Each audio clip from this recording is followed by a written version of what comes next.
Buenas tardes, gracias por su atención. Gracias, licenciado Rivera. Voy a comenzar con mi presentación acerca de la guía de lectura sobre el documento de lectura que hemos tenido, el resumen de Elena Martín e Isabel Solé acerca de la teoría del aprendizaje significativo y la teoría de la asimilación de el científico David Ausubel. Eh, Esta presentación, bueno, pide la guía de lectura que iniciemos con un mapa conceptual. El mapa conceptual, como bien lo dice en la lectura, debe iniciar por conceptos más generales y llegar a un concepto, digamos que más básico. Por eso me decidí de iniciar el mapa conceptual con el concepto de estructura cognitiva del sujeto. ¿Por qué? Bueno, porque mi percepción o manera de ver, digamos que el primer concepto que tenemos que tener es que el ser humano o el aprendiz en este caso, dentro del proceso de enseñanza y aprendizaje, tiene una estructura cognitiva, a la cual, como se puede ver en el mapa conceptual, sucede o continúa o se incorpora un nuevo contenido. Este nuevo contenido, cualquier tipo de información que llega al aprendiz o al estudiante en este caso, a través de aprendizaje por recepción o aprendizaje por descubrimiento. Eh, bueno, hablamos de dos polos de un continuo que mencionan en el documento, que son, en primer lugar, los aprendizajes por recepción, aquellos aprendizajes en los que la información, los conceptos que se dan al estudiante están ya dados como tales, se le entregan sin mayor trabajo para él, sino que están ya, digamos, como decimos en buen salvadoreño, ya masticada la información. Y por otro lado tenemos los aprendizajes por descubrimiento, en los cuales el aprendizaje se obtiene a partir de que el estudiante debe desarrollar cierta actividad para ir descubriendo estos nuevos aprendizajes. Entonces, por eso he puesto estos dos conceptos al lado de donde dice nuevo contenido. Luego, este nuevo contenido modifica a los conocimientos previos que dentro del documento se plantea que Ausubel, el científico Ausubel, los denomina como inclusores, conocimientos inclusores. ¿Qué son estos conocimientos? Bueno, los conocimientos previos que ya están dentro de la estructura cognitiva del estudiante o del aprendiz y que se convierten, dependiendo la parte de la estructura que modifican, se convierten ya sea en diferenciación progresiva y en un aprendizaje subordinado o en reconciliación integradora y un aprendizaje supraordinado. ¿Cómo se diferencia? Bueno, el primero es que si este nuevo conocimiento viene a modificar los conocimientos previos, precisándolos o haciéndolos, digamos, detallando más, se convierten dentro de la estructura cognitiva del estudiante en conceptos o información o aprendizaje que se encuentra por debajo en esa estructura. Son conocimientos que digamos que son, como lo dice su nombre, subordinados. Por lo tanto, a esta información a esta creación de aprendizaje se le llama diferenciación progresiva y se convierte en aprendizajes subordinados. En contrapunto, la reconciliación integradora se da cuando estos conocimientos vienen a esclarecer, por llamarlo de una forma, o permiten una mejor comprensión de aprendizajes o de conocimientos previos que ya estaban y que no estaban muy bien definidos.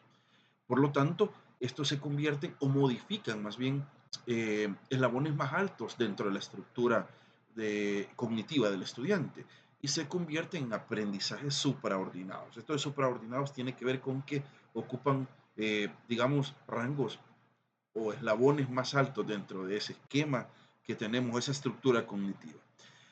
Sea como sea, cualquiera de los dos, lo que se convierte es un aprendizaje significativo. Exponen que un aprendizaje significativo es aquel que no es arbitrario, que no es literal y que a la vez, y creo que este es lo medular y lo más importante, dan un aprendizaje sustantivo. En contraposición del aprendizaje repetitivo, que es arbitrario, literal y no sustantivo.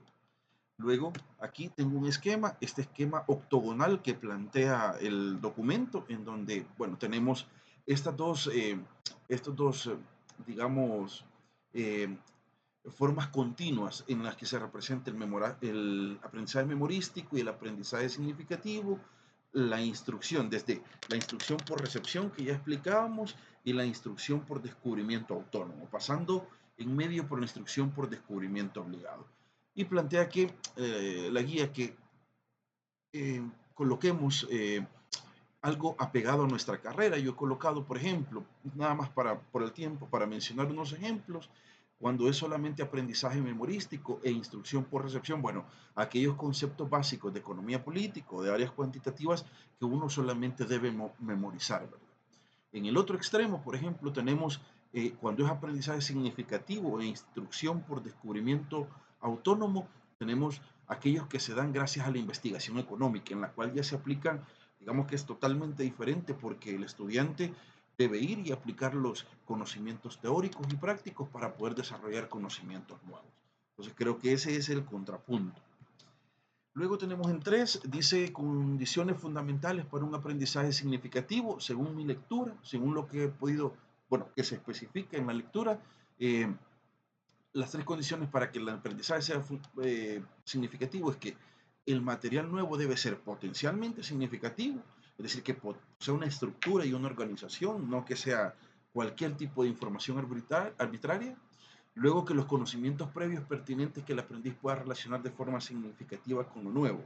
Es decir, que sea potencialmente significativo desde el punto de vista psicológico. Es decir, que en la estructura cognitiva del aprendiz haya espacio para poder relacionar lo nuevo con lo que ya tiene, con los conocimientos previos. Y que el aprendiz quiera aprender de modo significativo, es decir, que él autónomamente o conscientemente haya tenido la decisión de aprender, porque muchas veces eso no se da en los procesos de aprendizaje, ¿verdad? Vamos por una nota, por un diploma, por un título, y no así por el verdadero sentido, que es el aprendizaje significativo. La reconciliación integradora, dice, bueno, lo explicábamos ya antes, que la reconciliación integradora es cuando ya existe un conocimiento. En este caso, el ejemplo mío de mi carrera es el modelo de crecimiento económico de Solow. Este modelo, cuando uno entra a introducción a la economía o a macroeconomía, ve el concepto de modelo de crecimiento, ve este tipo de fórmulas que son fórmulas que relacionan variables, ¿verdad? Pero no los logra entender hasta que más adelante, cuando uno ya avanza en los métodos cuantitativos, obtiene los conceptos matemáticos, como por ejemplo el concepto de derivada, para poder entender que aplicando un proceso matemático y algunos métodos cuantitativos, estadísticos, se puede desarrollar un modelo de crecimiento. Luego, los aportes teóricos de Novak a la teoría original de David Paul Ausubel, que ofrece una visión más amplia de la naturaleza de los aprendizajes y hace hincapié en que construir significado significan muchas cosas, entre ellas pensar, sentir y actuar, no solo recibir, ¿verdad? Digamos, del docente, y la importancia del contexto del aprendizaje, que creo que eso es algo medular e importante, ¿verdad? Porque cada aprendizaje tiene un contexto. Luego, las condiciones facilitadoras de la comprensión significativa, esas las enumera el texto, entonces las he citado prácticamente literal. Las ideas centrales y unificadoras de una disciplina se aprenden antes de que se introduzcan los conceptos, si se observan las concepciones limitantes de la aptitud de desarrollo general, si se hace hincapié en definiciones exactas, si se ponen de relieve las similitudes y las diferencias entre conceptos relacionados, y si se le pide a los alumnos que vuelvan a formular con sus propias palabras las proposiciones nuevas. Luego, las críticas que le hacen, bueno, estas no estaban muy, bueno, a mi forma de ver no estaban muy claras, he tratado de sacar las que a mí me parecen. Una es las concepciones alternativas y el cambio conceptual, que él considera que todos los que saben de un tema en específico pueden alternar entre conocimientos científicos y aquellos que no lo son, que son cotidianos. También una visión demasiado uniforme de la estructura cognitiva del aprendiz, es decir, no da respuesta clara del aprendizaje de otros conocimientos de naturaleza distinta. Y la última, que se centra en la explicación del aprendizaje de procesos como, digamos, la transferencia de conceptos, de principios, y muy poco en que el estudiante debe desarrollar habilidades, técnicas y estrategias, adquirir actitudes, valores y normas. Y lo último, las nuevas líneas de investigación que se me ocurren a mí, que plantea, son los procesos metacognitivos y la dimensión implícito-explícito en el conocimiento. Es decir, hasta qué punto el aprendiz debería estar consciente de la activación de un inclusor que ya posee, y lo de incorporar explicaciones y teorías que sean compatibles con la visión cognitiva y constructivista de Ausubel. Muchas gracias por la atención.